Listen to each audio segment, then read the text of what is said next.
বান্দা যখন বান্দার সাথে লেগে বান্দাকে অপমান করার চেষ্টা করে, আর সেই বান্দা যদি ধৈর্য ধারণ করে আল্লাহর সন্তুষ্টির জন্য, আল্লাহ তখন সেই বান্দার পক্ষ হয়ে কাজ করে। আর আল্লাহ যখন মজলুমের পক্ষ হয়ে যায়, আল্লাহ যখন অপমানিতর পক্ষ হয়ে যায়, তাকে অপমানিত করার সাধ্য এই সৃষ্টি জগতে কারোই নেই। ওয়া তুইজ্জু মান তাশা ওয়া তুযিল্লু মান তাশা। চিৎকার দিয়ে বলেন সুবহানাল্লাহ। আল্লাহর নিয়ামত পাওয়ার সবচেয়ে বড় মাধ্যম কি জানেন? জীবনে যাই আসুক, সত্যি করে বলেন তো, এই পর্যন্ত নিজের মন মতো চলে নিজের মন থেকে কয়জন শান্তিতে আছি আমরা?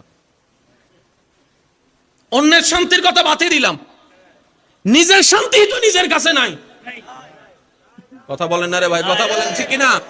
অন্যের কথা বাতিল দেন, বাতিল দিলাম, আমি এত কিছু করলাম, আমি নিজের শান্তি পাইলাম না। নিশ্চয় কোন একটা জায়গায় আমার একটু ব্রেক দেওয়ার দরকার আছে, একটু থেমে নতুন করে রিভিউ করা, ভাবার দরকার আছে, বলেন না, ভাবার দরকার আছে। এবার ব্যক্তি মানুষ নিজেকে প্রশ্ন করছে, আরে আমার তো গাড়ি বাড়ি সবকিছু আছে দুনিয়ার সচ্ছলতার জীবনে, কিন্তু এখানে শান্তি নাই কেন? রব বলে যে এই শান্তিটা দুনিয়ার কিছু দিয়ে করতে পারবি না, এখানে শান্তি যদি পেতে চাস আমি রবের রহমত লাগবে। আর একটু জোরে বলেন না, আমি রবের রহমত ছাড়া এটা শান্তি হবেই না। আর আল্লাহ তাআলা বলে এটা শান্তি হবে না যতক্ষণ না আমি না চাইবো। আল্লাহ তাআলা আমি কি করব? রব্বুল আলামিন বলে ওয়াল্লাযী আনজালাস সাকিনাতা ফি কুলুবিল মুমিনিন, আমি আল্লাহ অন্তরকে প্রশান্তিকারী। বলেন সুবহানাল্লাহ। সম্পর্কটা আমার সাথে করার মতো করো, তোমার অন্তরটা খুশি মনে নবীর মহব্বত দিয়ে সাজিয়ে আমি রবের নামে করে দাও, আমি রবের নামে করে দাও, আমি রবের নামে করে দাও। তাহলে তোমার পাওয়ার আশাও থাকবে না, হারানোর ভয়ও থাকবে না, কোনো টেনশনও থাকবে না, মন খারাপও থাকবে না। অল্প পেলেও তুমি আলহামদুলিল্লাহ বলতে পারবা, আর যত আলহামদুলিল্লাহ বলবে অল্প নিয়ামত বাড়তে থাকবে। লাইন শাকারতুম লাযিদান্নাকুম আয়াতের ছায়া তলে আর অশান্ত মন শান্তি হতে থাকবে। বলেন সুবহানাল্লাহ। সবকিছুর একটাই ওষুধ, আজিয়তুন ইন অনর। সুবহানাল্লাহ, কেন জোরে না হন? আজকে থেকে আমাদের অন্তর আল্লাহ আপনার সন্তুষ্টির উপর ছেড়ে দিলাম। তাহলে হবে কি?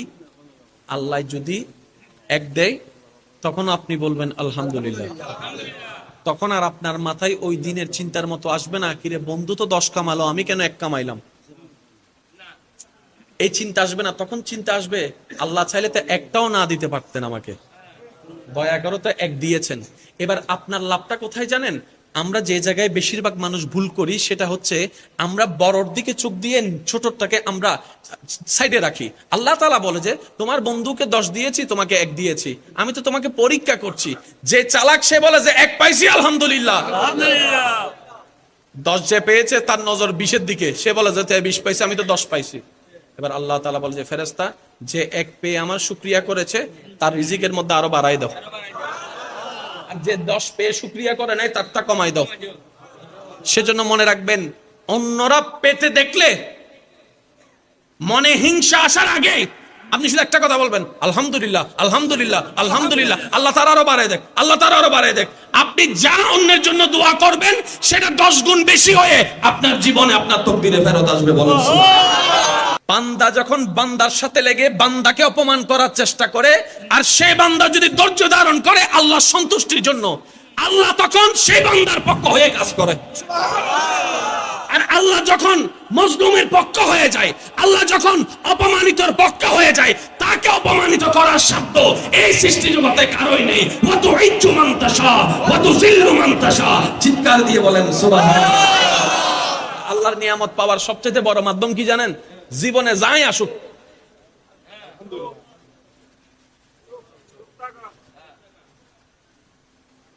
বলেন না, সুবহানি সবর, সুবহানি আর বেশি মনে কষ্ট লাগলে শুধু এতটুকু বলবেন, আল্লাহ আপনার বান্দা কি করতেছে দেখেন না। মনে রাখবেন একটা জিনিস,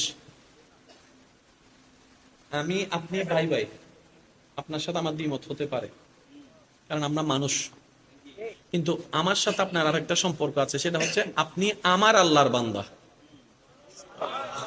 আবার আমিও আপনার আল্লাহর বান্দা। তাহলে আপনার আমার ভাই ভাইয়ের সম্পর্কের বাইরেও আরেকটা সম্পর্ক আছে, সেটা কি? রবের বান্দা হিসেবে সম্পর্ক। আরেকটা সম্পর্ক আছে নবীর উম্মত হিসেবে সম্পর্ক। আপনি আমার নবীর উম্মত, আমি আপনার নবীর উম্মত। তাহলে সম্পর্ক কি কমতেছে না বাড়তেছে? এবার আমি আপনাকে ল্যাং মারলাম, আপনি চুপ করে রইলেন। এই ল্যাং মারাটা দেখেছে কে? একটু জোরে বলেন। আপনার চুপ করে থাকাটা দেখেছে কে? এবার আপনার ভিতরে কি চলছে শুনছে কে?